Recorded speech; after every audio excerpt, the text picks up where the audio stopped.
belas.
Oh, apa sih?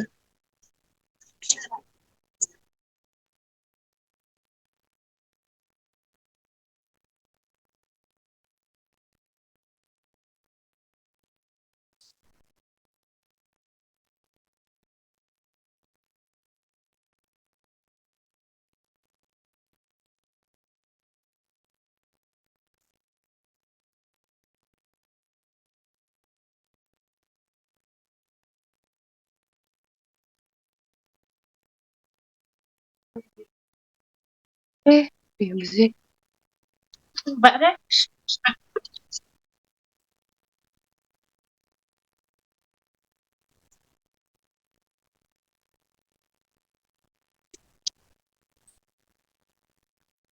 Assalamualaikum warahmatullahi wabarakatuh. Waalaikumsalam warahmatullahi wabarakatuh. Alhamdulillah. Wassalatu wassalamu ala Rasulillah Sayyidina Muhammad bin Abdillah wa ala alihi wa sahbihi wa man wala la hawla wa la quwata illa billah. Amma ba'd. Para jamaah yang saya hormati, anak-anakku, para santri yang dia cintai semuanya, alhamdulillah, syukur pada Allah SWT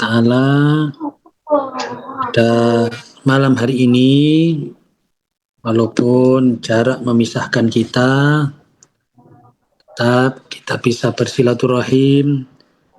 Alhamdulillah kita tetap bisa berkomunikasi dalam sebuah komunikasi yang insya Allah diridhoi oleh Allah SWT, komunikasi melalui wasilah ilmu yang akan kita kaji bersama dengan harapan semoga menjadi ilmu yang manfaat. Ya. Amin. Amin. Anak-anakku sekalian,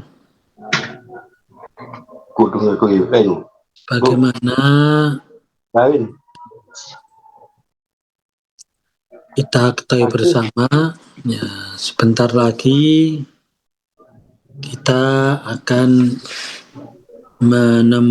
mengalami pergantian tahun, mana ini merupakan salah satu fenomena alam yang ditetapkan oleh Allah Subhanahu wa Ta'ala. Ya. Ditetapkan oleh Allah Subhanahu wa Ta'ala sejak Allah menciptakan langit dan bumi, sejak Allah menciptakan matahari dan bulan. Ya. Wah, ini kan sekarang tahun barunya tahun baru Masehi, bukan tahun baru Islam. Ya, tidak ada sebenarnya ya. Tahun baru Masehi maupun tahun baru Hijriah atau waktu perjalanan waktu itu tidak ada agamanya. Ya, semuanya itu adalah ketentuan Allah Subhanahu wa Tahun baru Ta'ala. nggak ada agamanya itu. Ya. Allah berfirman dalam Quran surat Al-An'am ayat 96. Falikul isbah wa ja'alal laila sakana wa syamsa wal qamara husbana dzalika taqdirul azizil alim. Falikul isbah, Allah yang menyingsingkan pagi, wa ja'alal lail, dan Allah yang menjadikan malam sakanan untuk beristirahat. Dimanapun kita hidup, manusia dimanapun, itu pada umumnya ya malam itu adalah waktu istirahat. Sampai disebutkan kalau siang itu namanya jam kerja, kalau malam ya jam istirahat. Walaupun kalau ada orang yang bekerja di malam hari ya tidak masalah ya, tetapi kan pada umumnya ya.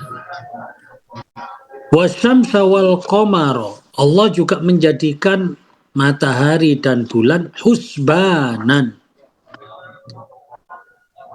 untuk perhitungan waktu. Makanya perhitungan tahun, waktu, kalender itu ada Syamsiah, ada Qamariyah. Nah, untuk kalender waktu yang berkaitan dengan banyak ibadah, ya ibadah umat Islam, ya ibadah umat Islam itu ya Qamariyah memang, ya. Tapi juga berkaitan juga dengan Syamsiah. Salah satu contoh, waktu sholat kita itu tergantung dari peredaran matahari. Nah, ketika matahari terbit, nah itu berarti fajar terbit, itu masuk waktu subuh. Matahari pas ba'da zawal, setelah melewati tengah hari, itu masuk waktu zuhur. Dan seterusnya ya. Nah, itu kan juga melewati menggunakan perhitungan matahari. Ya, saya. Di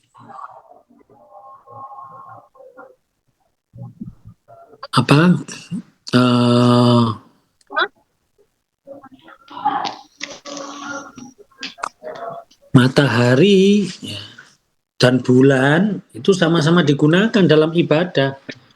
Ya, seperti di Jepang ini kalau musim dingin gini, ya mataharinya karena pendek atau siangnya pendek, maka sholatnya juga menurut matahari.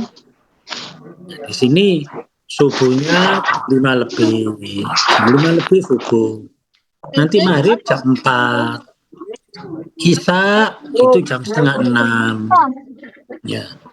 Di 4 ini jam 4 sudah jam 4 sore, yang enggak sore, malam itu sudah sudah maghrib. Ya. 4 itu maghrib. Speakernya dimatikan guys, saya guys. Biar khusyuk. Speakernya dimatikan. Okay. Biar suaranya tidak masuk. Jadi, pergantian tahun baru baik Masehi maupun Hijriah ya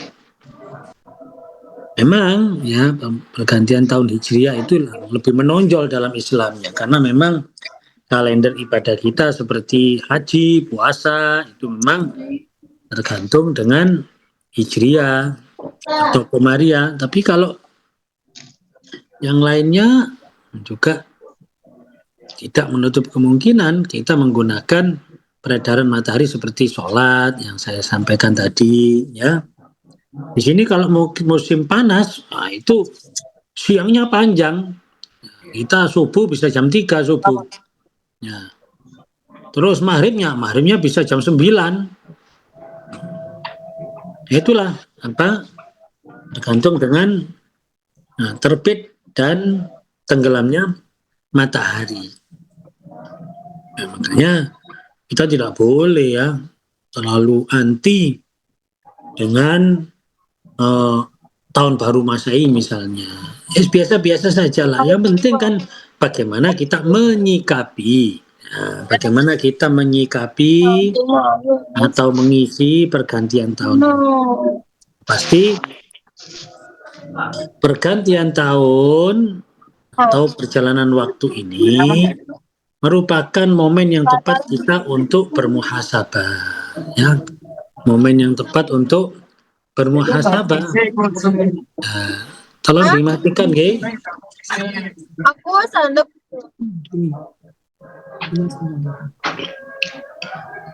Nggih.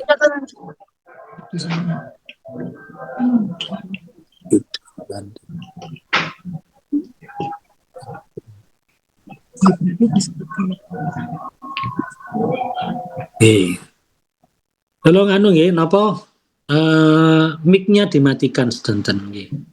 Supaya tidak masuk suara-suara di sana. Nggih. Suaranya nanti masuk.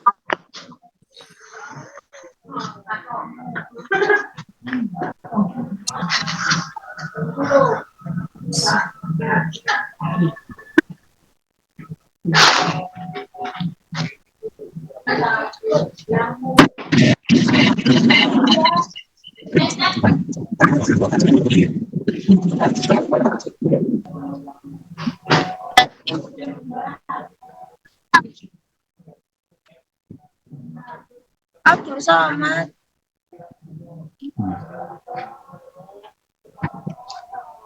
Nggih. Yang pasti pergantian tahun ini pas Hijriah maupun Masehi, ini mengingatkan kita akan perjalanan waktu. Kita diingatkan oleh Allah bahwa umur kita terus bertambah. Ya. Sehingga kesempatan hidup kita ini terus berkurang, semakin sedikit, semakin sempit kesempatan hidup kita. Sebab itu pergantian tahun ini ya kita jadikan momen untuk kita bermuhasabah. Ya. Momen kita untuk wal tandur nafsum ma qaddamat lihat, untuk kita semuanya mengevaluasi perjalanan hidup kita, mengevaluasi, melihat ke belakang apa yang telah kita lakukan, apa yang terjadi dalam perjalanan hidup kita ini. Nah, ini harus kita evaluasi, ini nggak bisa. Kalau kita belajar manajemen, ya, belajar manajemen itu salah satu yang menjadikan manajemen atau sebuah sistem manajemen itu berhasil sukses itu kalau ada kegiatan yang disebut evaluasi. Ya. Dari evaluasi ini dilanjutkan atau sebagai bahan untuk koreksi, untuk memperbaiki diri. Nah, itu yang bisa kita sebut dengan istilah muhasabah. Evaluasi dan koreksi. Itu namanya muhasabah. Nah, inilah kesempatan kita untuk bermuhasabah. Untuk wal tandur nafsum ma qaddamat lihat, untuk melihat diri kita, untuk kita bercermin, untuk kita menghitung atau bermuhasabah. Hasibu anfusakum qabla an tuhasabu.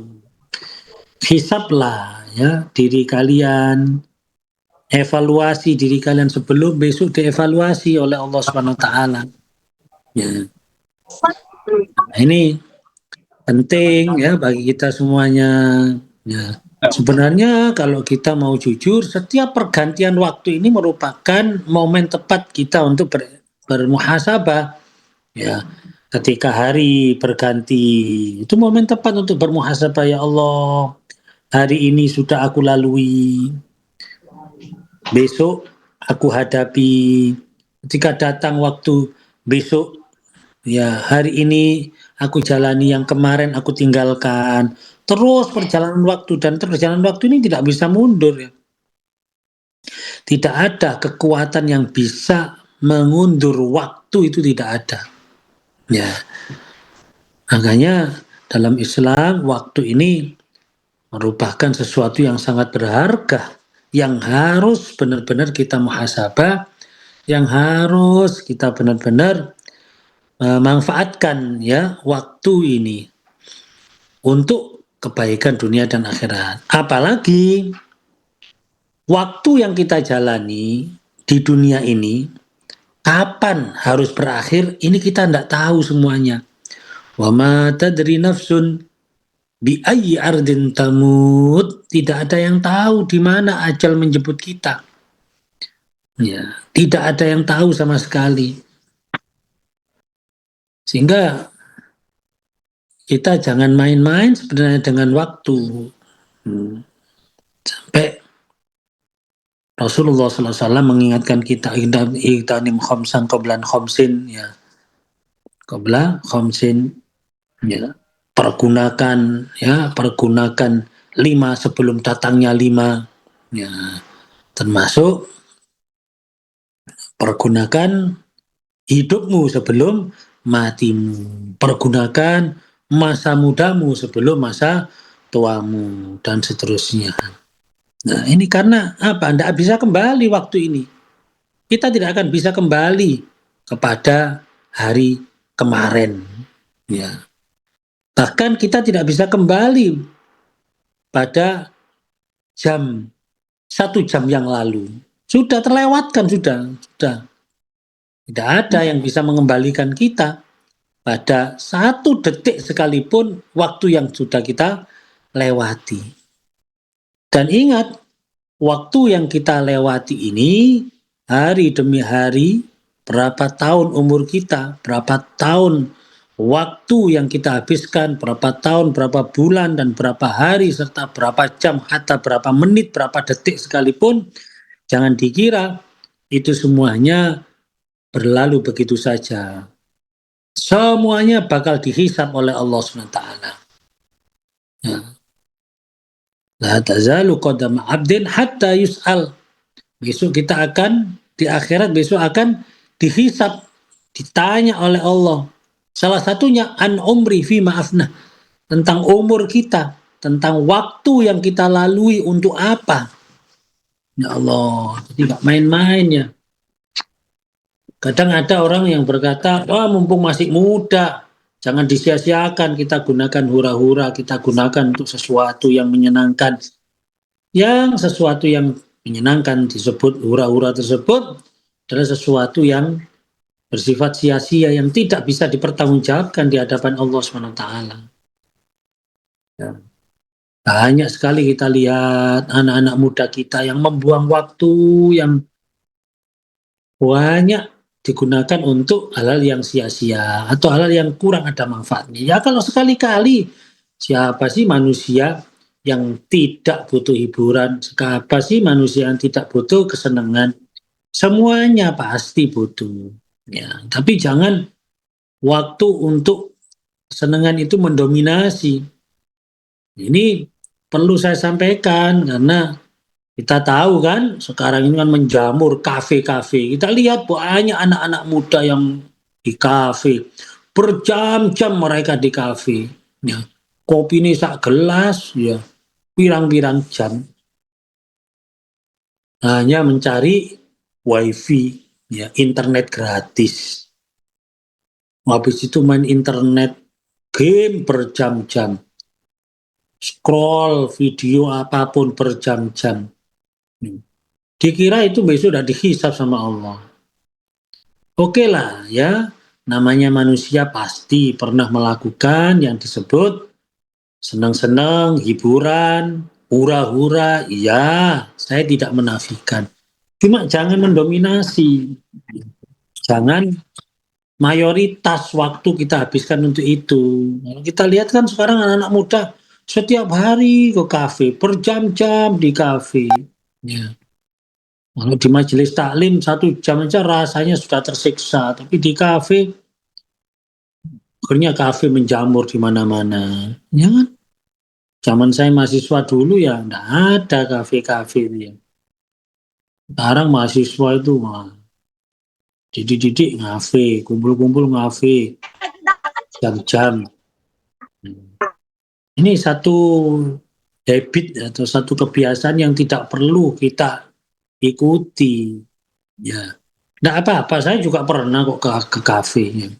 Tapi hanya sekedarnya minum kopi, ngobrol, ya sudah selesai. Ya kalau bisa memanfaatkan di kafe sambil ngaji ya monggo. Nggak ada masalah kalau memang ada orang-orang yang bisa mendesain kafe tapi nongkrong tapi di sana ada pengajian, nggak pulang dari kafe banyak mendapatkan ilmu misalnya. Ya, monggo kalau memang bisa. Itu salah satu fenomena ya.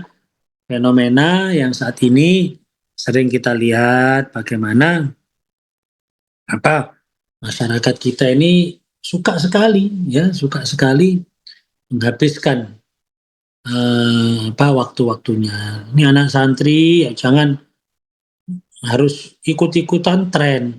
Ya, harus seperti mereka enggak. Justru kalian harus bikin jadi trendsetter, bukan menjadi pengikut tren.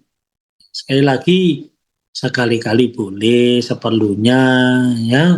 Lagi ajang silaturahim, misalnya ketemu dengan saudara, cari tempat yang asik, ya monggo. Ngobrolnya pun kalau bisa ngobrol yang arahnya demi kebaikan, ya. Ya, tapi yang pasti, balik lagi, umur kita ini akan dihisab oleh Allah SWT. Oleh sebab itu, para ulama mengajarkan kepada kita supaya kita memanfaatkan umur kita ini supaya tidak terlalu sia-sia lah ya. Ketika besok dihisab oleh Allah SWT, ini tidak terlalu tidak terlalu minus lah ya. Nah, bagaimana caranya supaya waktu yang kita lalui ini benar-benar bisa kita pertanggungjawabkan di hadapan Allah SWT, atau waktu ini bisa memberikan manfaat untuk kita, maslahat untuk kita, dunia dan akhirat kita. Nah, paling tidak, kata para ulama, ada 4 hal yang harus kita warnakan pada waktu-waktu yang kita lalui. Artinya kita harus berpikir selalu untuk mengalokasikan waktu kita untuk 4 hal ini. Yang pertama adalah saatun yunaji fiha rabbah. Saatun yunaji fiha rabbah. Waktu untuk bermunajat kepada Allah. Waktu untuk beribadah kepada Allah SWT. Waktu untuk bertakarrub kepada Allah SWT. Ya, dengan cara apapun. Baik ibadah mahdhah, ibadah wajib, maupun ibadah-ibadah sunnah. Nah, ini semuanya dalam rangka untuk mendekatkan diri kita kepada Allah SWT. Semakin banyak waktu yang kita gunakan untuk taqarrub ilallah, untuk beribadah kepada Allah, maka semakin kita bisa dikatakan memanfaatkan waktu umur kita. Semakin kita bisa kelak mempertanggungjawabkan umur kita, usia atau waktu kita di hadapan Allah SWT. Artinya dengan makna ibadah yang luas, bukan makna ibadah ya, bukan hanya ibadah mahdhah, tidak, tapi ibadah yang cukup luas. Ya. Makanya semua aktivitas kita kalau bisa kita niatkan untuk beribadah kepada Allah SWT. Dengan cara apa? Dengan cara kita warnai dengan sunnah-sunnah Rasulullah SAW. Ya. Mulai kita tidur, ya, kita jadikan tidur kita ini adalah tidur ibadah. Caranya dengan apa? Caranya sebelum tidur kita baca doa. Bismikallahumma bismika amut. Mungkin ada kesunahan-kesunahan yang lain seperti sebelum tidur kita tidur dalam kondisi punya wudu misalnya. Ya, kita di samping baca Bismikallahumma bismika amut juga ada bacaan-bacaan lagi. Misalnya kita dengan membaca Quran surat Al-Ikhlas, Muawwidzatain, Qul falaq, Qul nas, itu juga termasuk salah satu bentuk sunnah. Sehingga tidur kita ini nanti diwarnai dengan ibadah. Dan ketika kita tidur, kita niatkan tidur kita ini untuk memulihkan kondisi kita, untuk kita bisa mendapatkan energi lagi besok untuk beraktivitas baik, untuk beribadah lagi. Nah, sehingga tidur kita ini harus kita kaitkan dengan ibadah. Ya, apalagi kalau kita mau tidur, kita tidur dengan niatan, ya Allah, saya besok ingin saya tidur agak cepat supaya besok bisa tahajud, bisa bangun untuk tahajud, bisa bangun untuk sholat subuh berjamaah tepat waktu, awal waktu. Kalau tidur kita itu sudah kita niatkan dengan kebaikan-kebaikan, maka tidur kita ini dinilai sebagai bentuk ibadah kepada Allah SWT. Nah, kalau ini dinilai ibadah, maka dari tidur ini kita bisa taqarrub ilallah, bisa mendekatkan diri kita kepada Allah SWT. Lantas kita bangun, kita baca doa alhamdulillahilladzi ahyana ba'da ma amatana wa ilaihin nusyur. Praktis tidur kita yang sebenarnya ini merupakan kebutuhan biologis kita, ini akan bernilai ibadah. Itulah kelebihan ya, kelebihan ketika kita dapat memanfaatkan aktivitas kita untuk taqarrub ilallah, untuk menjadikan bernilai ibadah. Ya, belum lagi dengan ketika kita masuk kamar mandi, keluar kamar mandi, kita baca doa, kita di kamar mandi bersesuci, toharo, dan lain sebagainya. Sampai kita mau makan, kita baca doa, kita pastikan makanan kita halal, caranya, etika makannya, kita ikut cara Rasulullah.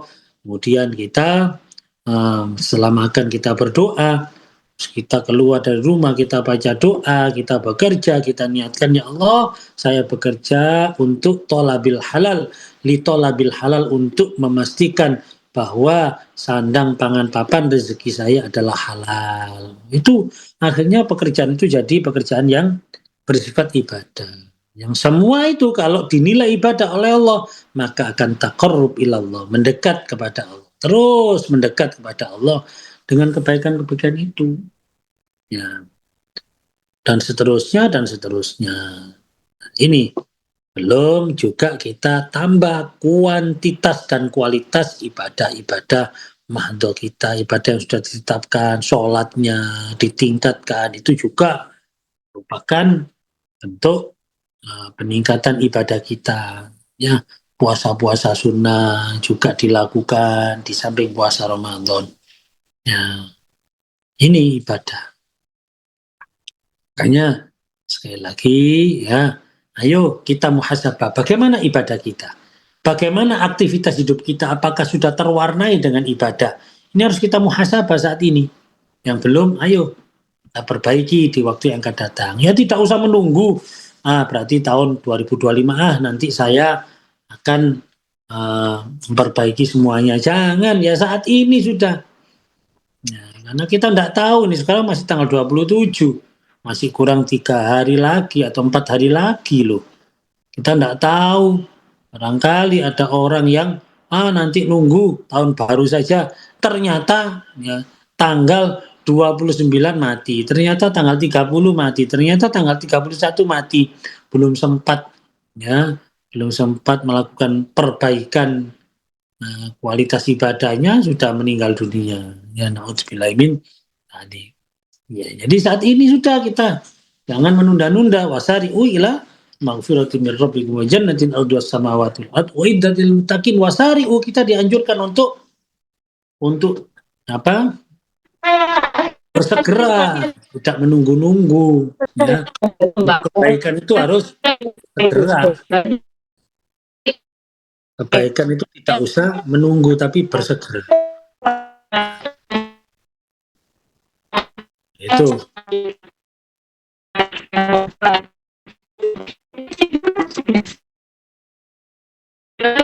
Dia kan mau kayak dia mau jualan, karena mau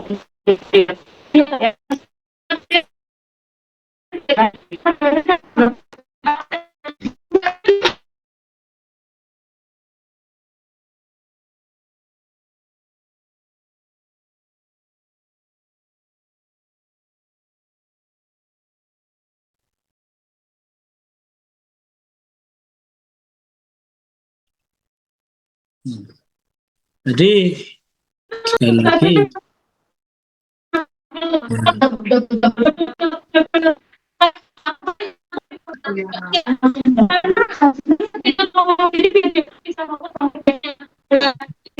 anu ada yang masuk suaranya keras.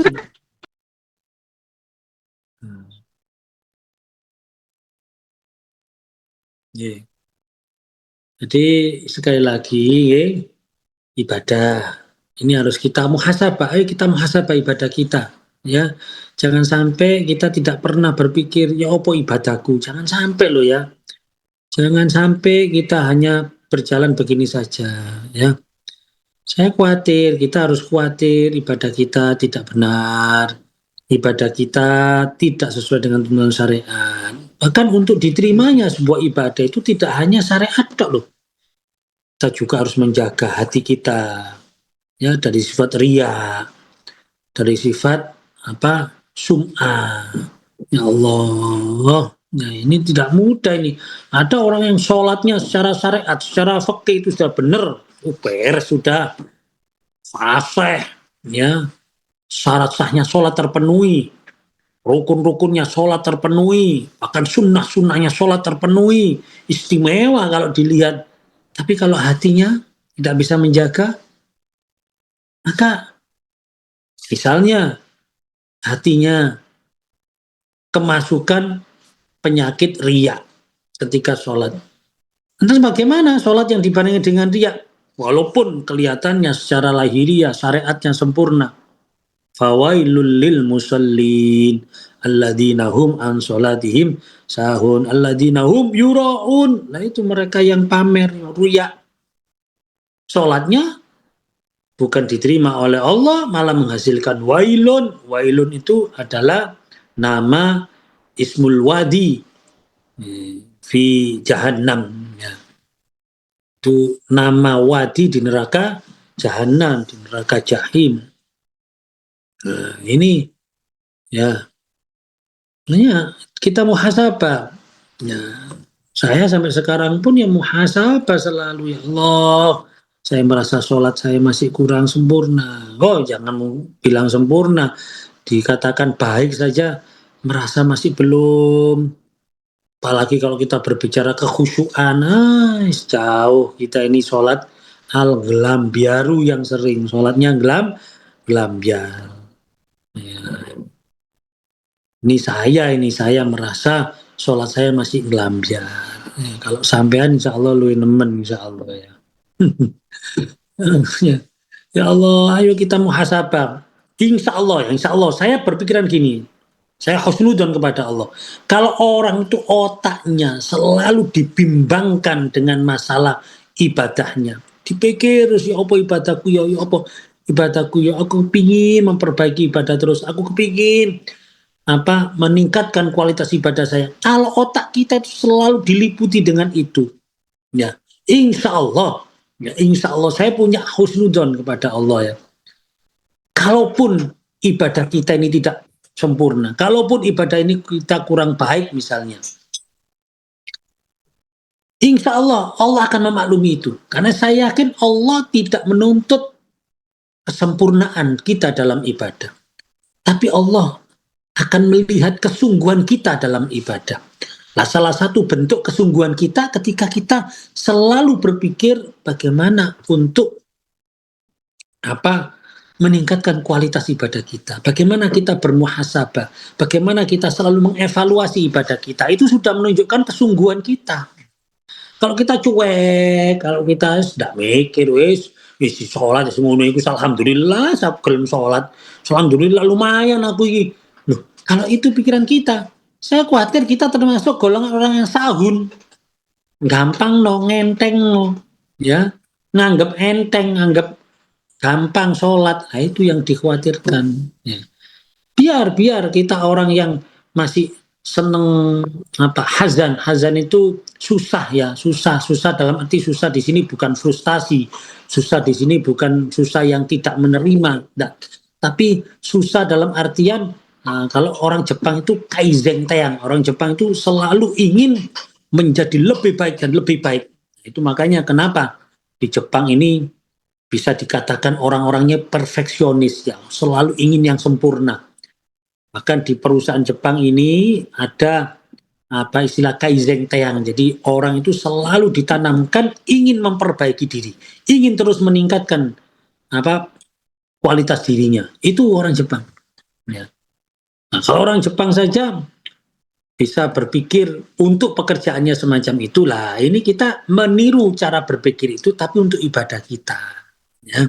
Bukan untuk kepentingan duniawi kita.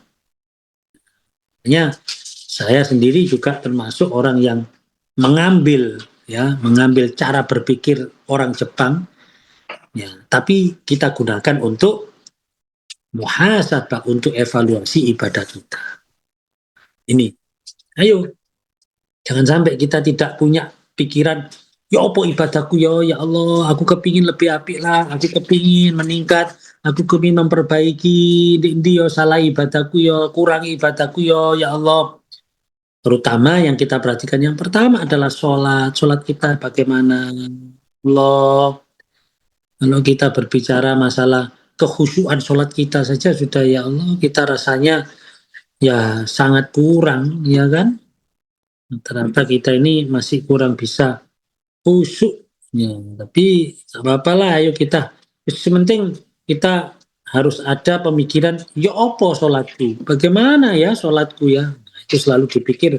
Kalau itu ada di otak kita, selalu yang berputar-putar di otak kita itu, salah satu yang paling utama adalah ya apa ibadahku, ya apa sholatku, insya Allah.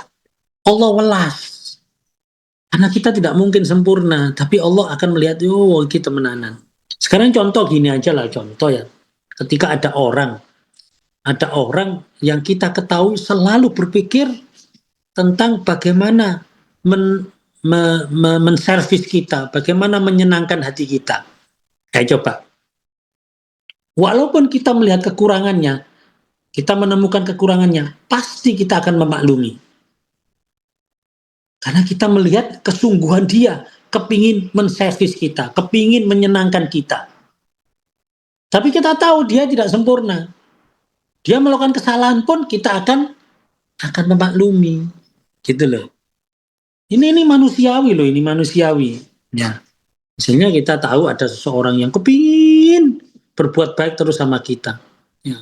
Selalu kita kemanapun ketemu dengan dia memberikan kebaikan, dia ingin menghibur kita, dia ingin memberikan sesuatu kepada kita. Ya. Walaupun mungkin kita tidak suka dengan pemberiannya, tapi kita tahu ya Allah, orang ini saking kepingin nyenengkan saya sampai memberi ini, padahal saya tidak suka ini. Akhirnya gimana?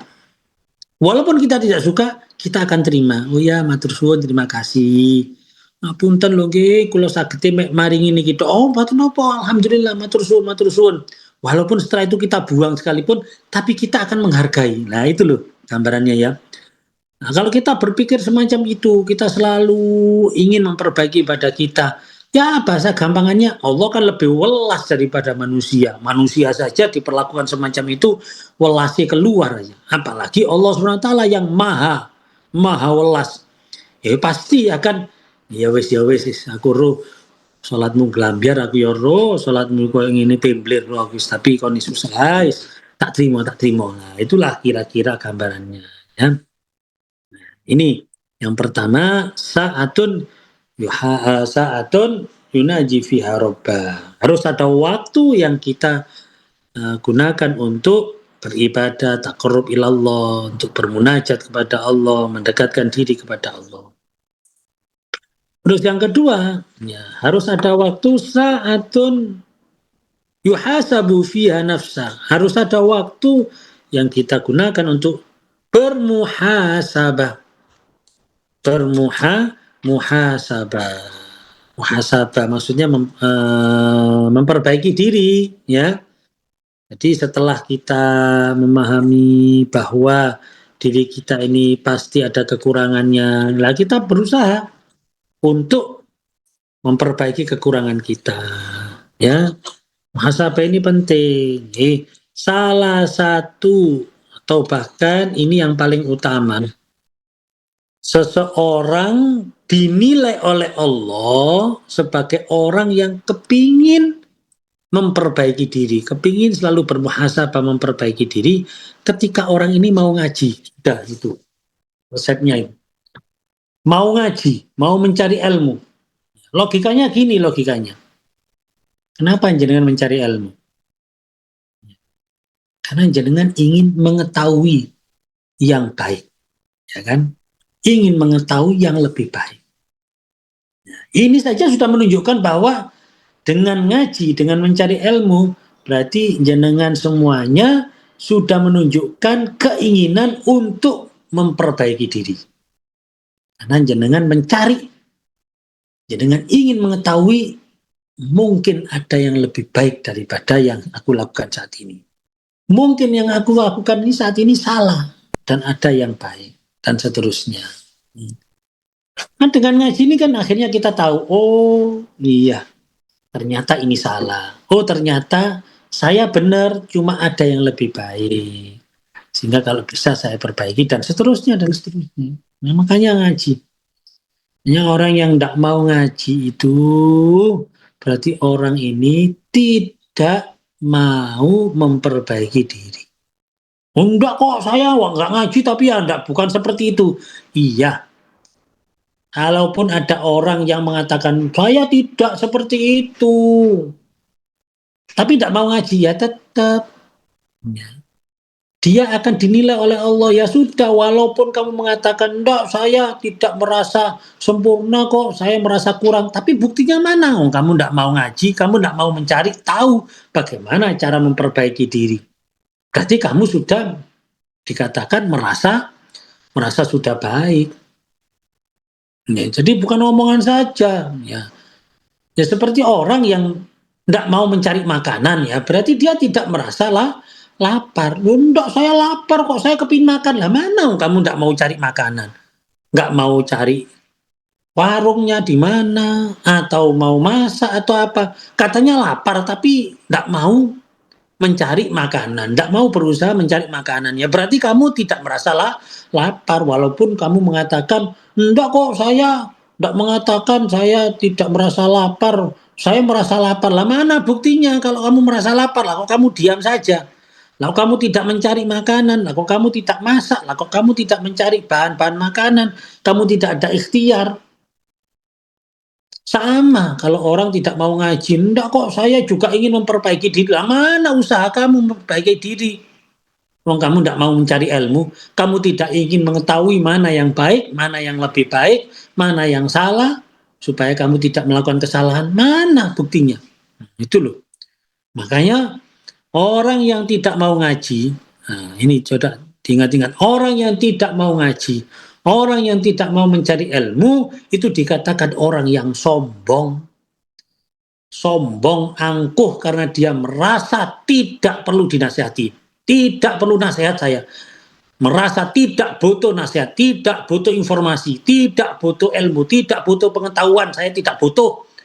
Seakan-akan saya sudah baik, saya sudah benar.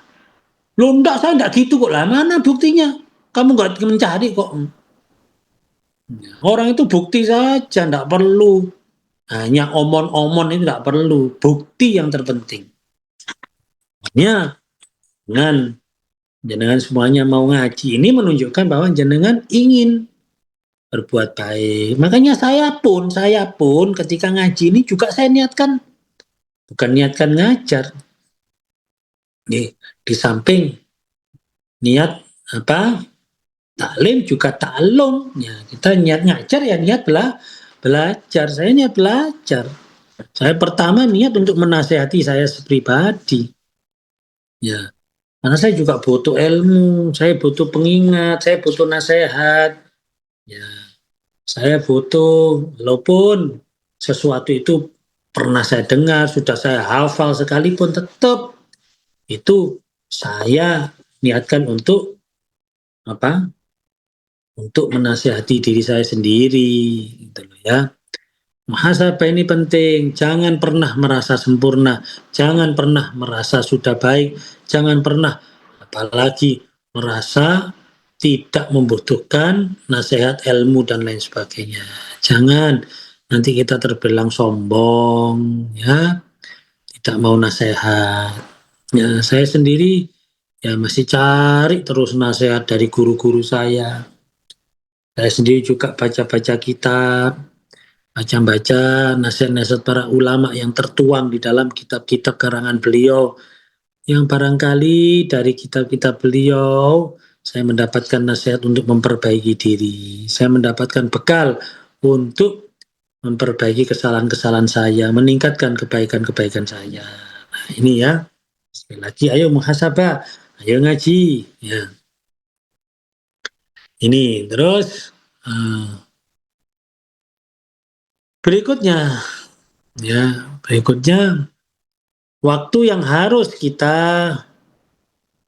sisihkan, ya supaya umur kita ini barokah, yaitu saatun yamshi ila ikhwanil ladina yuhbiruna bi uyubi nafsi. Nah ini kita harus berusaha untuk merajut komunikasi interaksi dengan saudara-saudara kita.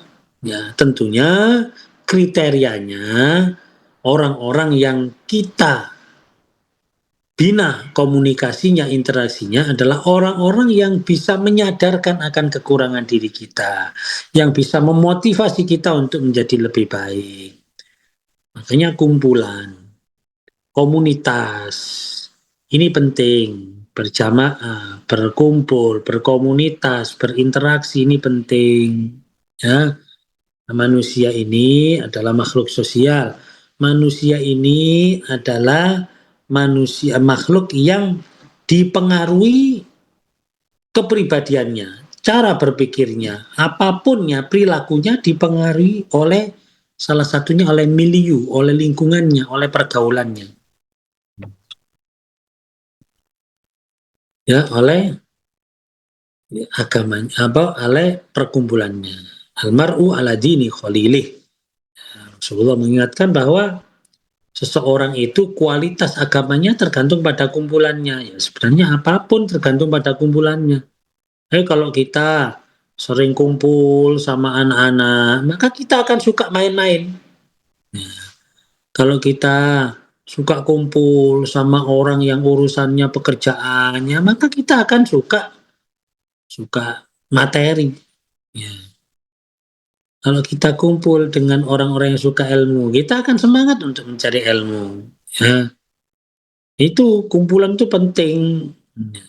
Nah, manusia ini makhluk sosial, artinya pribadi manusia, karakter manusia, apapun yang manusia, ini bisa terpengaruh oleh lingkungan dan milieunya. Tidak sedikit orang yang tadinya tidak baik karena kumpulan komunitasnya baik, dia menjadi baik.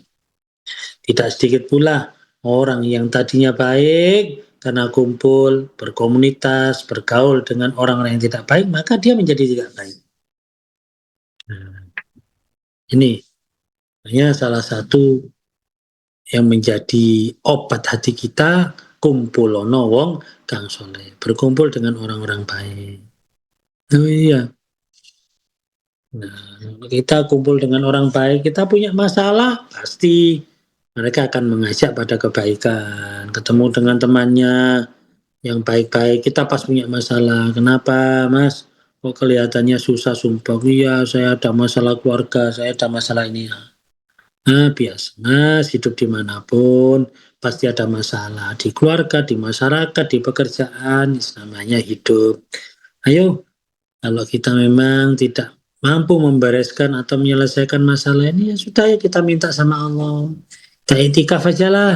Kita minta sama Allah. Loh, ini teman baik. Ya, teman baik. Tapi kalau teman tidak baik, apa sumpek masalah, mendem bareng aja wis, nanti mendem. Nah, ini ya jadi kumpulan ini penting. Makanya ya, kita sering melihat banyak orang-orang yang mengadakan kumpulan-kumpulan kebaikan. Dan ulama-ulama kita, salafus soleh kita, sesepuh-sesepuh kita juga banyak mewariskan kumpulan-kumpulan kebaikan. Kita lihat di kampung-kampung ada jamaah tahlil, jamaah sholawat, ada jamaah istighosa, ada jamaah majelis taklim, dan lain sebagainya. Itu tidak lain supaya kita masuk dalam komunitas-komunitas kebaikan. Belum lagi bagaimana yang pernah saya sampaikan, komunitas kebaikan. Kalau orang sudah berkomunitas dengan kebaikan, Masya Allah, luar biasa ini. Kalau ada orang yang punya komunitas kebaikan, ini nanti besok di akhirat mereka saling bersyafaat, saling memberikan syafaat. Makanya Rasulullah memberikan perintah kepada kita, anjuran kepada kita, staksiru minal ikhwan, perbanyak persaudaraan. Persaudaraan tentunya ikhwan fil khair, persaudaraan dalam kebaikan. Fa inna likulli mu'minin syafa'ah.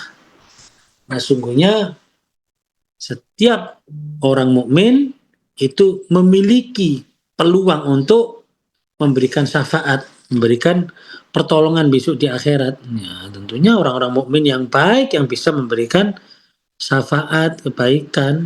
Ya, bukan orang mukmin yang tidak baik yang tidak mungkin bisa memberikan syafaat ya. Kata besok belum tentu, besok mungkin besok saya yang mendapatkan syafaat dari panjenengan yang menjadi jamaah sekarang ini. Belum tentu loh ya. Ya, ya walaupun koyoke enggak ya walik. Tapi ya enggak tahu ya, enggak tahu, belum tentu besok ternyata saya ada yang menolong besok. Oh, terlalu sinten sampean kula jamaah jenengan, alhamdulillah matur suwun, mboten kula sing matur suwun.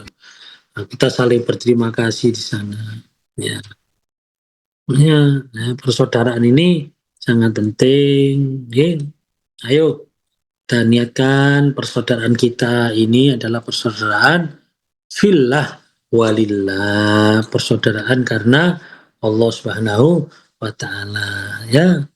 Persaudaraan fillah walillah ini adalah persaudaraan yang masing-masing menginginkan kebaikan masing-masing. Tidak ada ya diwarnai dengan hasud, iri dan dengki.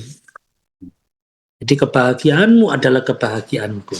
Kemaslahatanmu adalah harapanku. Itu orang dalam kebaikan semacam itu. Tapi jangan kebahagiaanmu adalah deritaku. Wah, ini berarti iri, hasud ini.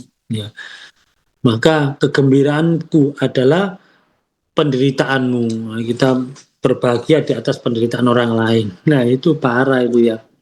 Itu namanya bukan persaudaraan fillah wa lillah. Ya, semoga kita semuanya dipersatukan oleh Allah SWT dalam persaudaraan fillah wa lillah. Amin Allahumma amin. Dan yang terakhir, yang keempat, untuk supaya umur kita ini barokah, kita itu ada waktu yang kita sisihkan, sa'atun yukhalli baina nafsihi waladzati al-halal. Ya.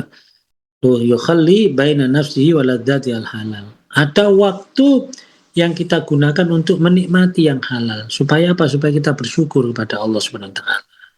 Supaya kita bertambah cinta kepada Allah SWT. Dengan cinta kepada Allah SWT, mahabbah kepada Allah SWT, maka ini akan bisa memotivasi, akan bisa mendorong semangat kita untuk beribadah pada Allah Subhanahu wa taala. Ya penting ya. Kita punya rezeki, kita nikmati hal-hal yang dihalalkan oleh Allah Subhanahu wa taala ya. Dalam keluarga kali-kali keluarga diajak ngelencet, jalan-jalan. Itu loh, Pak, Bu, ya, harus ada itu ya. Refreshing, seneng-seneng sing halal. Ayo Bu, jalan-jalan Bu. Di Pak, nang alun-alun.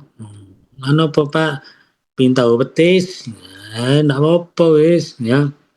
Bangane gak tau blas. Lapo sih kok nang alun-alun Pak? Ya engko sampai kemahriban cek enak karek nyabrang tok nang Masjid Jamek. Wow, Masya Allah ya. Kemarin kok Masjid Jamek mampir nang kene Plaza wis sampean ndudingo wis. Njaluk opo wis sampean duding, wis sampean karek duding tok wis. Ya. Ya sampean karek duding tok. Ya wis cukup duding ae, gak usah tuku. Ya. Ini. Jadi kita ini boleh walatan sanasi baka minat dunia. Jangan kau lupakan kesenangan duniawi. Artinya kalau kita mencari kesenangan dunia secara halal, ini akan menambah energi kita untuk bersemangat untuk beribadah kepada Allah Subhanahu wa taala. Ya. Ini makanya bisa kita lihat bagaimana ketika umroh maupun haji, di samping ibadah ya ada apa jalan-jalannya, ya ada rekreasinya, ya, supaya ibadahnya semangat. Yes. Nah, Mekah langsung nama cetok gak mulai-mulai yo. Dia nggak bisa menikmati akhirnya ya. Inilah ya 4 hal yang harus kita usahakan ya. Kita warnai hidup kita dengan 4 hal ini. Waktu-waktu kita yang kita lalui ini kita warnai dengan 4 hal ini ya. Untuk ibadah, untuk muhasabah, untuk apa? Berinteraksi, berkomunitas ya, bermasyarakat, bergaul dalam kebaikan dan juga ya terakhir, kita menikmati hal-hal yang dihalalkan oleh Allah Subhanahu wa taala. Insya Allah, kalau hal tersebut kita ikhtiarkan, kita usahakan, insya Allah, umur kita menjadi umur yang barokah, ya. Insya Allah sisa usia kita menjadi sisa usia yang barokah, yaitu sisa usia yang bisa menghantarkan kita untuk mendapatkan ridhonya Allah Subhanahu wa taala dalam menggapai dunia akhirat bahagia selamat. Amin Allahumma amin. Mungkin itu yang bisa saya sampaikan dalam rangka bermuhasabah di akhir tahun ini, ya. Dan semoga tahun baru tahun 2025 nanti benar-benar menjadi tahun yang lebih baik daripada tahun sebelumnya. Lebih baik dari kualitas kuantitas ibadah kita, muhasabah kita, dan al-ijtimaiyah kita, bersosial kita, bermasyarakat kita, sekaligus semoga bisa meningkatkan rasa syukur kita pada Allah SWT akan nikmat-nikmat yang diberikan oleh Allah kepada kita semuanya. Amin Allahumma amin ya.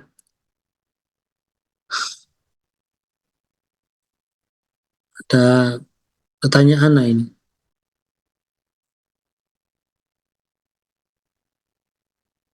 Ada ya. Nih.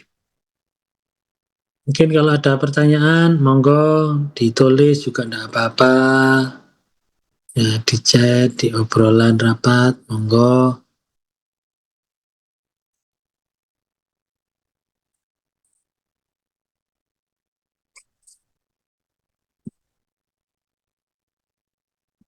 Kalau tidak ada, mari kita berdoa bersama-sama. A'udzubillahi minasyaitonirrajim. Bismillahirrahmanirrahim. Allahumma shalli ala sayyidina Muhammadin nabiyil ummi wa ala alihi washabihi barik wa sallam. Alhamdulillahil alamin. Hamdan yafi ni'ama wa yukafi mazida ya rabbana lakal hamdu kama yanbaghi li jalalika wa wajhika karim azim sultanik. Allahumma shalli ala sayyidina Muhammadin tibbil qulubi adawaiha wa afiyatil abdani wa shifaiha wa nuril absari wa dhiya'i wa kutil arwah wa hidayah wa alihi wasallam. Allahumma ighfir lana warhamna lana warhamhuma kama rabbayana shighara. Rabbana hab lana min azwajina wa dhurriyyatina qurrata a'yun waj'alna lil muttaqina imama. Allahumma barik lana fi ahlina wa azwajina wa auladina dhurriyyatina tullabina tullabatina wa fadhum la tadarrahum wa wafiqna wa wafiqhum li ta'atika rasul warzuqna birrahum. Allahumma inna nas'aluka ilman nafi'an wa na'udzubika min ilmin la yanfa' min qalbin la yakhsha' min hadiyan mustajab min amalin la yanfa' min nafsin la tasba'. Allahumma inna nas'aluka ridhaka wal jannah wa na'udzubika min sakhati wan nar. Rabbana atina fid dunya hasanah fil akhirati hasanah wa qina adzabannar. Wa sallallahu ala khairi khuluqi khalqi sayyidina Muhammad. Alhamdulillahi rabbil alamin. Nas'aluka al-ijabah wal qabul. Jai sayyidina Muhammad sallallahu alaihi wasallam. Bismillahirrahmanirrahim. Fatihah. A'udzubillahi minasyaitonir rajim. Bismillah. Bersyukur untuk semuanya, ngapunten jika ada salah kata. Tetap saya minta doanya kepada semuanya, semoga Allah memberikan kekuatan lahir batin kepada saya dan uminya yang saat ini ya sedang berikhtiar, sedikit ikhtiar ya menjadi dimasukkan golongan orang-orang yang memperjuangkan agamanya Allah. Ya, cuma ikhtiar kecil saja. Ya, di